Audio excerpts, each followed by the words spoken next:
Reflector.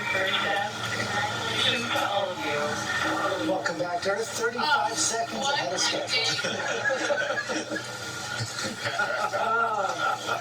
But I have a feeling a lot of people are exhaling right now. There's a lot to be thankful for, a lot that they learned. They may look easy, but we know it was anything but. Very heavy Capcom here as well. Way to go, Wally. From being here on the ground, you hold your breath from the beginning all the way to the end, the sonic boom when the rocket comes back, to watching the capsule float down to the ground and land. I don't think there's anyone here who is not overwhelmed by the moment. I don't think I have been at a loss for words for a long time in my life, and there's definitely one of those moments that leaves you for a loss of words. And this was absolutely amazing and astonishing accomplishment, and just goes to show how far we can go when we really push ourselves. And it was great to hear them up there in the capsule having their fun, hooting, hollering, and really taking in the moment, because here, just watching them was a moment within itself. Did you feel it? I know on Good Morning America, Gio was talking about how you have, he was even saying your organs would be rumbling, being that close to liftoff. You feel it. You absolutely feel it. It gets into your chest, into your bones. The ground shakes. It's a little delay. You see the rocket go up, and you're so far away that then you hear the sound. You feel it. You see the smoke from the engines when they start them up, and it thrusts to space, and you just can't help but be in awe of watching this. This is just magnificent. One of the greatest things I've ever seen in my time here on this planet.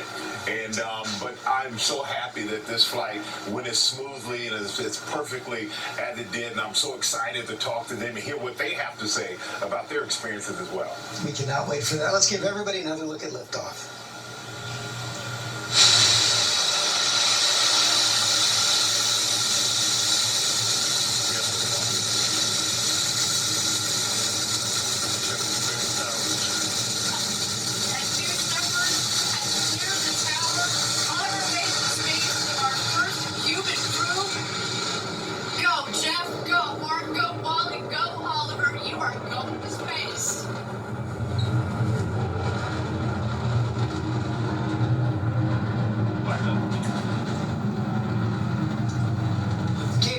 We hope from all the crew members pretty soon about what the experience was like, what it felt like. Everybody has said, Jeff Bezos was saying this earlier in the interviews leading up to this flight, that everybody who's gone to space talks about how it changed them. How did it change you? That was when the stresses on the vehicle are at their maximum. It's hard to ever be the same, I think, by that view looking down at the planet, and you realize that basically everyone except the people with you in that spacecraft, everyone, every Earthling is down there on that planet, and that we're all from the same place, and you don't see those borders, and just that you realize that if everyone could actually meet each other and be connected, we could solve anything. And I think that when you bring people who have means and resources up and you show them that view, when they get back home, because home, Earth is home, then they realize they've got a lot of work to do right here. And so in a way, space catalyzes Earth. There we see the recovery team is on the scene right now, rushing right to the capsule. A big thumbs up right there, both inside and outside. Weather balloons that we launched throughout the morning, and that gives us a very good idea of where we'll land, which is within 1,000 feet. What you're seeing that they're doing right now is Kevin Sparrow, crew member 7, is just making sure everybody's okay and gives them a thumbs up. They're also grounding the vehicle. When you go into space, you could accumulate pretty significant electric charge. That's actually why we prefer that the astronauts not get out themselves, so that we can ground the vehicle at static charge, which can be quite strong. Excellent, and I think there that Kevin Sprague, our crew member 7, has given the thumbs up for all of our astronauts that are on board there. Again, Jeff Bezos, Mark Bezos, Wally Funk, and Oliver Damon. What an incredible day. You heard them on the audio. Best day ever.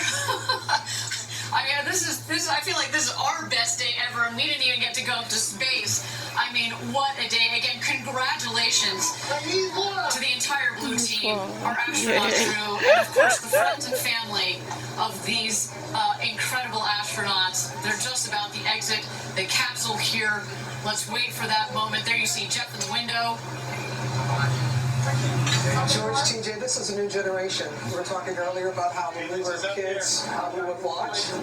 Think about the generation watching this and knowing that anything is possible. And they're also thinking that maybe I can go, right? We are also seeing a new era in space travel to where you can get a seat on one of these. Yes, it's expensive now that we've talked about, but they're making it accessible. And the whole mission he wanted of Blue Origin, the company, is to eventually get people to space, to be working, living in space, and making space travel accessible and easy. And this is a huge, huge step.